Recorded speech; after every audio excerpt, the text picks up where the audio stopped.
Hello, friends, and welcome back to the Brockopp side. Today we're doing ourselves a spoiler review for Avengers Endgame, directed by Joe and Anthony Russo. So, an eagle-eyed viewer might have noticed that I didn't do a non-spoiler review for this movie. I was going to, but then after seeing the movie, it's kind of hard to discuss this movie because literally every single scene is a spoiler of some capacity. And I was gonna do like non-spoiler plus the spoiler review, which we're doing now, but then time just kind of got away from me, and also I wasn't really sure how good a review that'd be if I was just basically sitting here going, yeah, so the movie was good. There was a scene where this thing happened to that person, and then this thing happened because of that thing, and then that character did that thing to that character, and then this thing happened. Yeah, I mean, that thing, you know what that thing is, right? So we're just gonna bypass all of the vague nonsense and get right into the spoilers. And man, there's a lot of them. I have written a good 4 pages worth of notes, and it's pretty much just like the Wikipedia article version of the movie, just highlighting pretty much every scene because every scene spoils something. But anyway, before we get into the spoilers, I'll give you my quick general thoughts about the movie. So first off, I think the movie was absolutely fantastic. It's such an emotional roller coaster. It's funny, it's sad, it's heartbreaking, it's emotional, it gets your adrenaline rushing, it gets the tears flowing. It is just an all-around fantastic movie. The performances are great, the action is nice, the 3-hour runtime is cool, it doesn't really feel like 3 hours, which is nice. It ends this 11-year saga of the MCU very nicely. And now, let's get into the nitty-gritty. So the movie pretty much instantly begins with seeing Hawkeye's family get dusted by Thanos' snap, which is something I think myself a lot of people predicted was going to happen because why else would Hawkeye get a cool new outfit and murder people in Japan or whatever? And it's not quite as shocking because of that. It's not as shocking as seeing Hope Van Dyne and Hank Pym get dusted at the end of Ant-Man the Wasp, because this one, it kind of saw this one coming a little bit more. But anyway, after that happens, we cut to Tony Stark and Nebula aboard the Milano. They may be stranded in space, but Tony takes the time to teach Nebula how to play paper football, which was a nice little moment, see Tony trying to keep the spirits up and all that. And it's also just kind of a cool moment for Nebula's character because, she's had a lot of growth throughout the movies, from the first Guardians up to here. She's now helping the Avengers and the Guardians stop Thanos and all that, so it's nice to see her character progress, trying to be more friendly with people, learn to play games and stuff like that. And I think she was a character that I really didn't care about when I first saw her in Guardians 1, and I'm like, now I legitimately care about you, that's kind of whack. And then you see Tony give his goodbye message as shown in the first trailer for the movie, until he gets rescued by Captain Marvel, gets brought down to Earth. Tony and Steve have a little reunion, and this is where the first really heartbreaking and emotional moment comes in, where Tony just looks completely distraught, and he's like, I couldn't stop him. And then, Steve's like, well, it's okay, neither did I. But then Tony's like, I lost the kid, Steve. I lost him. That moment right there made me choke up really badly, and I was really close to crying. Now let me just give you a quick little thing here. I don't cry in movies, like, ever. It makes me feel like a complete robot because of that, so it's like, if a movie can get me to choke up and want to cry, I consider that a win. So then they've all convened back together, Captain Marvel's like, hey, what are we sitting around here for? Let's go defeat Thanos. And, Tony Stark, he's just completely broken by this point. He just kind of has a little bit of a meltdown in front of everybody, saying like, you know what, Cap, where have you been? I could have saved us with Ultron, but no. You know what? Here, take the arc reactor. I'm gonna go sleep. Bye-bye, bitch. Because it's like he's truly given up and he's just totally accepted his failure up to this point. But then Captain Marvel's like, you know what? Let's go get Thanos, let's go get the stones. Let's bring everybody back. And everyone's like, yeah, I mean, what else are we gonna do? So then Steve Rogers goes, let's go get this son of a bitch. And everyone was like, oh, Steve said a bad language word. So that's how you can tell Thanos affected Steve, because now he's using naughty words. So, Captain Marvel and the remaining Avengers, minus Iron Man, go to this planet where Thanos is residing in his farm place, farming and enjoying the simple life.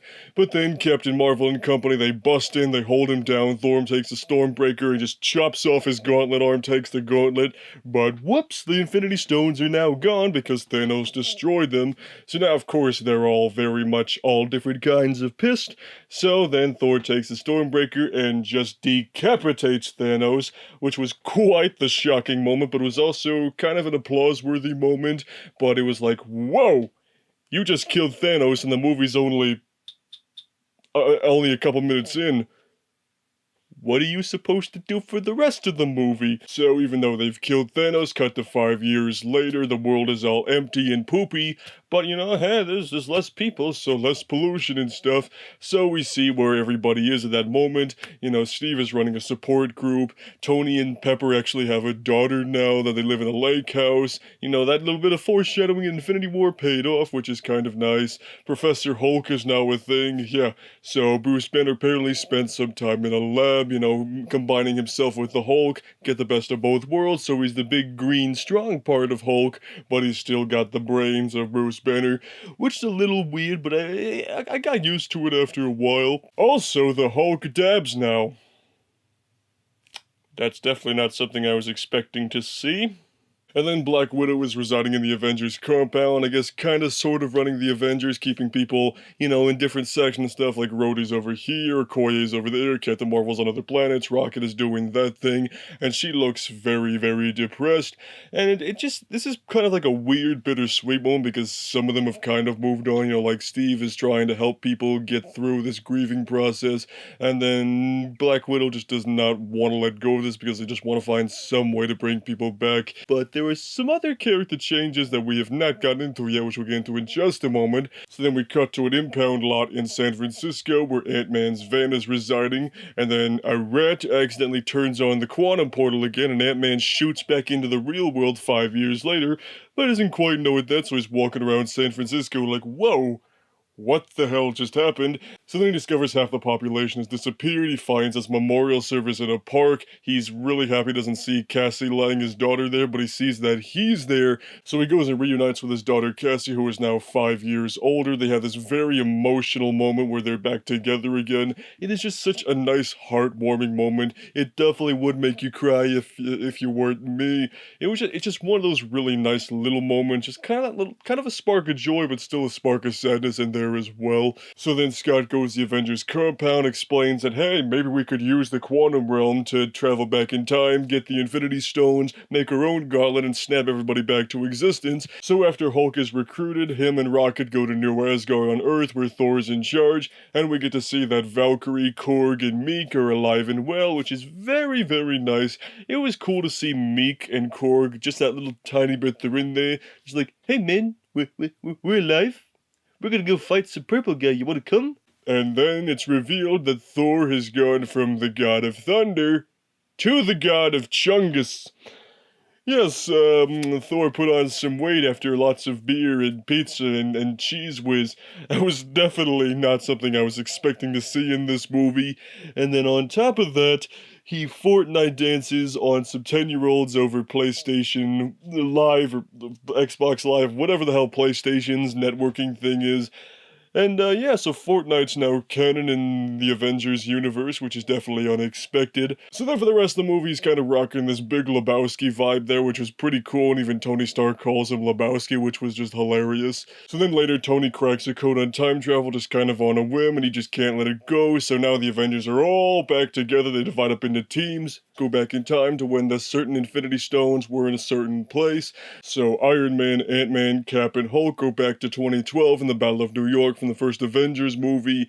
Cap, Iron Man, and Ant-Man go to try to steal the Tesseract and Loki's scepter, while Hulk has to go talk to the Ancient One at the Sanctum Sanctorum to get her to give him the Time Stone, which takes quite a bit of convincing. Cap actually ends up accidentally reuniting with his old S.H.I.E.L.D. team, which ended up being Hydra agents that he fought in the elevator in that really cool scene. Jasper Sitwell is there as well, and they try to build it up to like, okay, is this going to be like a big callback to that elevator scene?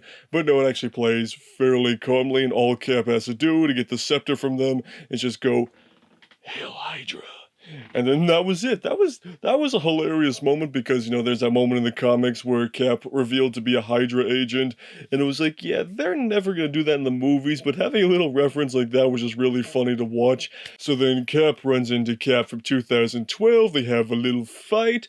Older Cap pulls a dick move by trying to say Bucky is alive to throw him off, and then he comments on his own ass and be like, yeah, that is America's ass after Ant-Man mentioned that earlier.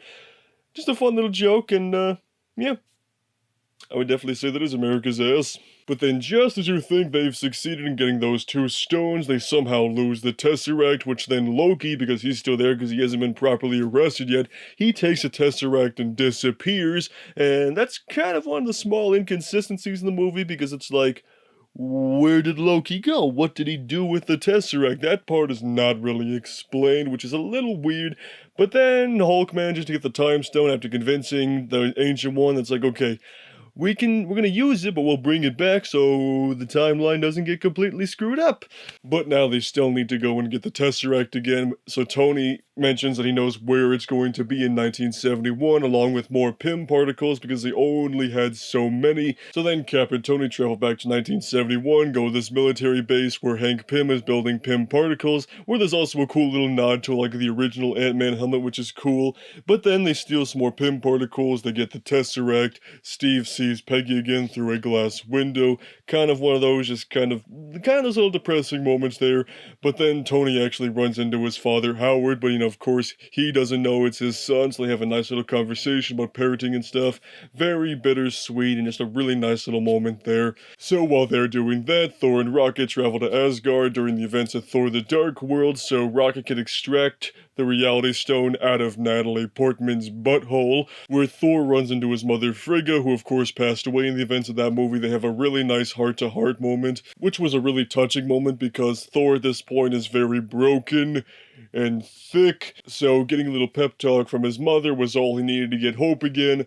And then Thor steals Mjolnir from his older self, like, haha, still worthy. So then Rhodey and Nebula travel to Morag in 2014, at the beginning of the first Guardians of the Galaxy movie, to get the Power Stone before Peter Quill does. This is where things get really tricky because somehow the Nebula from 2014, her network in her brain and stuff mingles together with present day Nebula, so she gets these memories and visions of Thanos getting killed by the Avengers and stuff, which of course Thanos from that period sees it, and he's like, whoa!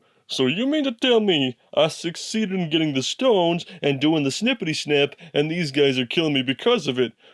So you're telling me I succeeded, so yes, so I guess I'm just gonna have to make sure it stays that way. So after the beginning of the film, when the Avengers killed present-day Thanos, I was thinking to myself, okay, so obviously the only way that Thanos could still be a threat is if it's like the Thanos from the past coming to the future to attack him, and then so basically my suspicions came true, and I was like, oh my goodness, this is not going to end well, but I'm still very intrigued by it. So then Thanos does the old switcheroo with the two nebulas, in which evil Nebula from the past gives Thanos a vial of Pym particles a Nebula had, and he's just like, excellent. And that's the part where I got serious chills and my stomach sank because I was just sitting there going, oh man, I don't like where this is going.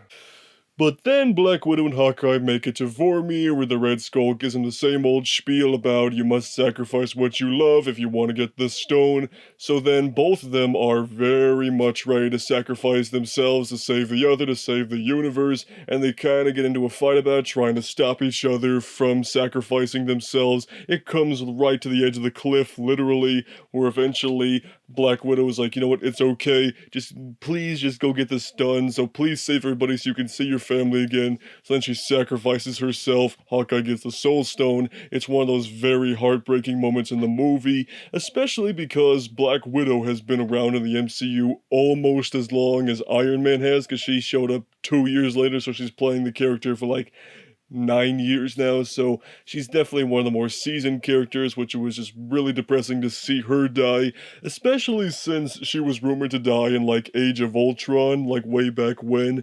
So it's like I kind of had the feeling they might kill her off at some point, which didn't stop it from being not a pleasant experience. So Tony Stark builds his own version of the Infinity Gauntlet. It's all Iron Manized, and the big difference is here is that it's adjustable to anybody's size's hand, and it's a right-handed gauntlet, because, right-handed are the superior people. Thor ends up volunteering to wield the gauntlet, but considering it nearly killed Thanos to use it, Hulk was like, you know what, no, I'm gonna do it because I'm bigger, I'm stronger, and I'm more mentally stable than you right now.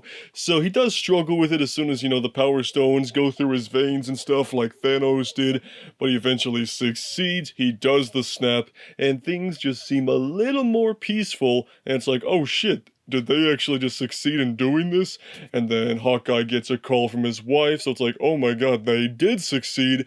But the celebration is rather short-lived because then Thanos with his shrunken Pym particle ship comes through the quantum portal, goes to the sky, gets bigger, and then he just absolutely destroys the Avengers base. And then Cap, Thor, and Iron Man go to confront Thanos outside, where he's like, I succeeded, you couldn't live with that, and this is all happening because you guys are ungrateful, so I'm gonna rewrite the universe without you a-holes in it, which at that point he starts his full-on assault on the planet, and his army this time is absolutely humongous. It's so much larger than the assault on Wakanda in Infinity War. It is absolutely massive.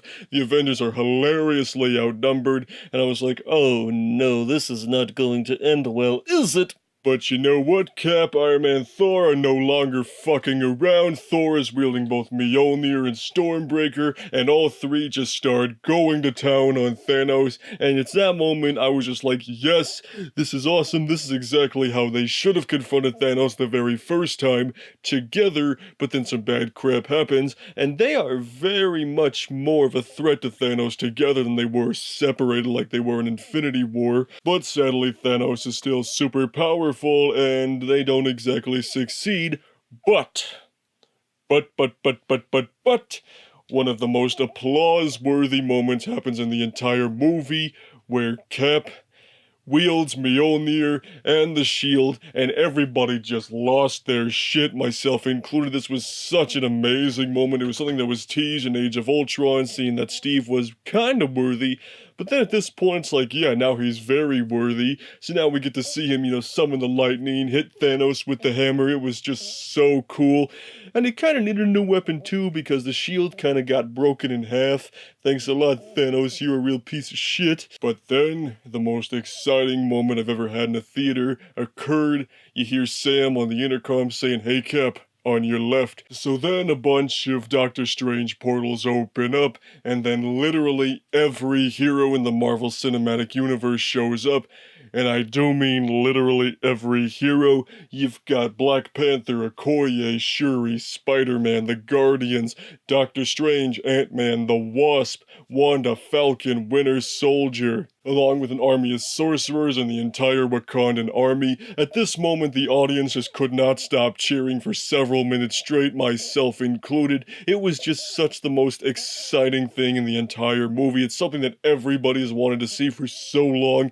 It's what probably everybody expected when they walked into Infinity War, to see all the heroes together against Thanos, but it's like, they didn't have that there, so it's like, they gotta have it here, right? But that predictability did not stop it from being such an adrenaline rush, and on top of all of that, Captain America finally says, Avengers assemble, and then the most exciting final battle in any comic book movie happens. It's full of action, it's got some fun, heartfelt moments like when Spider-Man and Iron Man reunite. It's a very touching moment. It is just one of those great things. Star-Lord reunites with Gamora, but it's a 2014 Gamora, so she doesn't recognize him, so that's kind of a more comedic moment. This final battle is just so great. I'm getting chills just talking about it here on camera, which is kind of nerdy, but if you saw the movie, come on. If you didn't feel the same, you're going to hell. And there's also a few just really fun little moments, like Spider-Man finally using instant kill to wipe out a bunch of space doggos, which kind of technically makes Spider-Man a murderer, but hey, they're aliens. I don't think that's the same as killing a human, so I think Peter Parker is still gonna be okay in the head after this. So then Captain Marvel, after being absent for the majority of the movie, beams down from the sky, rips a massive hole in Thanos' big ship. She joins wins the fight, and then it kind of becomes this big relay race to get the gauntlet to the quantum portal in Scott's van because the other one was destroyed, so Hope and Scott are trying to get that booted up, while Hawkeye is trying to get the gauntlet to them, but then eventually Black Panther takes it, and then Spider-Man takes it, but then he gets cornered, but then Captain Marvel comes to save him, and then they have this really cute little exchange. It's like, "Hi, I'm Peter. Hey Peter, you got something for me there?" And just hands her the gauntlet, and then immediately after that little exchange, they top that super cool female superhero team-up moment in Infinity War, because this time, now every female superhero that's still alive comes together to take on Thanos and his space army. It was so cool. It's just one of those things where no dialogue was needed, because it's like, oh shit, all these powerful women in the MCU are teaming up and they're done fucking around. It was just really cool. That's all I can say. It's just really cool. So then Cap, Thor, and Iron Man have one final struggle with Thanos versus the gauntlet, which he does end up getting his hands on. He puts it on. He's like, "I am inevitable." But then he tries to snap, and he's like, "Hey, why does this thing not work good?" But then turns and sees, oh shit, the stones are gone.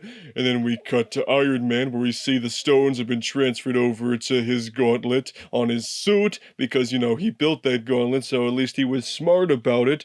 And then, of course, he gets all the stones power at once, so it courses through his veins with that colorful funfetti stuff. And it's like, oh shit, Iron Man's gonna do it. So then, one heroic moment, Tony goes, "And I am Iron Man." And then he snaps his fingers, Thanos' entire army gets dusted away, including Thanos himself. The universe is saved, everything is good now, except for the fact that Tony ends up dying from taking the power of the stones. He basically sacrifices himself to save the universe. This is just such a great moment because, you know, for many reasons, but for me, one of the best parts is that since pretty much the end of Iron Man 3, Tony has done everything he can to not be Iron Man anymore. He doesn't want to be Iron Man anymore. You know, he got rid of all his suits. He tried to get away from the combatant thing, but he just kept getting sucked back into it. And, you know, throughout this movie, he's like, you know, I'm done with that stuff. So having that nice little callback to his final line in the first Iron Man movie, where he just kind of accepts that he's Iron Man right before he saves the day, it's just a very powerful moment like that. So then, of course, there is a funeral for Tony Stark, where Pepper takes that proof Tony Stark has a heart statue that she made him an Iron Man, floats it down the river. Everybody is there to mourn him, including the kid Harley from Iron Man 3, which when I was walking out of the theater, people were like, wait a minute, who the hell was that kid? And I was like, you dummies, it was the kid from Iron Man 3. He's just older. You know, I mean, I remember that kid. It probably helps that I watched the movie like a week before I saw Endgame, but still, I really like how they acknowledged that and then just completely ignored that movie, which is kind of cool, you know? Iron Man 3 is not as bad as people made it out to be back then. It's got some moments, but okay, I'm rambling too much now. After the funeral, everybody just kind of goes off their separate ways. Thor leaves Valkyrie in charge of New Asgard while he goes and joins the Guardians of the Galaxy, which who knows what they could be setting up there, but something tells me Star-Lord's gonna be pretty happy because now he's the muscular one and Thor's the fat one, so I'm sure that's gonna be a nice little bit of petty revenge there. So then Falcon, Hulk, and Bucky team up to send Cap back in time through the portal to put the stones back. So he goes and he disappears for 5 seconds, and Hulk tries to bring him back, but it's like, okay, where is he? He should be back by now. And then they look over and they see this old man on a bench by the lake. Falcon walks over to him and we see that it's actually an old, wrinkly version of Steve Rogers, where he reveals that after he took the stones back, he decided to go back in time and have a life with Peggy that he's always wanted. He then gives Sam his shield, basically passing the torch on him to become the next Captain America, which I know some people complained that, oh, it should be Bucky that should be the next Captain America. But honestly, I think Sam is a better choice than the Winter Soldier, just because, you know, Sam voluntarily helped him put his life on the line throughout Winter Soldier and Civil War and Infinity War. He's just pure of heart, he's a great friend, and also he's not a Russian sleeper agent with serious mental problems. So then the final scene of the movie cuts back to the 1940s where Steve and Peggy are in their home together and they finally have their dance. This was such a bittersweet moment to end the movie on, seeing Cap and Peggy finally get that dance that they promised each other at the end of First Avenger. It's something that was kind of foreshadowed and teased for several years, and it just feels so good to finally see Captain America having that simple, happy life with Peggy Carr like he's always wanted, and then the screen just fades to black. The end credits go, people just applauded for several minutes straight, and yeah, that's Avengers Endgame. There were no post-credit scenes in the movie, it just ended with the Marvel logo with that sound of Tony Stark from the first Iron Man movie clanging the Iron Man helmet. Nice little callback, but there was nothing trying to set up a new movie or anything, which I think was nice. It definitely felt like a final chapter of these 11 years worth of Marvel movies. So basically, Avengers Endgame was a fantastic movie. It was 3 hours of emotions, of some highs, some lows, some sad moments, some happy moments, some bittersweet moments, some adrenaline pumping moments. It's got pretty much everything you probably wanted to see in this movie. It ties up so many loose ends. It gives characters certain deaths that I feel like they deserved and they earned. Not in a negative way, like not like they deserve to die, but they got the deaths that they deserve. Like Feora said in Man of Steel, a good death is its own reward. You know, there may be a few little nitpickery type things here and there that people have issues with. You know, I've heard some people say they don't like what happened with Hulk in this movie because he never got that moment where he got to, just go and frickin' beat the crap out of Thanos and stuff, but, it really didn't bother me. I just like seeing the Hulk and Bruce Banner evolve with each other. They have this weird symbiotic relationship. So I think what they did with Hulk here is fine, and I really wasn't, counting down the minutes until Hulk beat the shit out of Thanos. That moment in the beginning of Infinity War was enough for me. So basically, Avengers Endgame is a fantastic movie. If you have not seen it yet, well, good luck, because pretty much every effing Showtime right now is sold out, but at least there are plenty of opportunities to go see it because AMC theaters are now putting 2 a.m. screenings and stuff, so pretty much any time of day you want to go or actually can go see it. Just why are you watching a spoiler review if you haven't seen the movie? Go see it. What is the matter with you, bitch? So, that's my spoiler review for Avengers Endgame. If you guys have seen the movie, which I know you have, otherwise why would you watch a 30-minute video talking about the spoilers? But anyway, you guys saw the movie, so tell me what you thought down below, and we'll see you on the Brockopp side.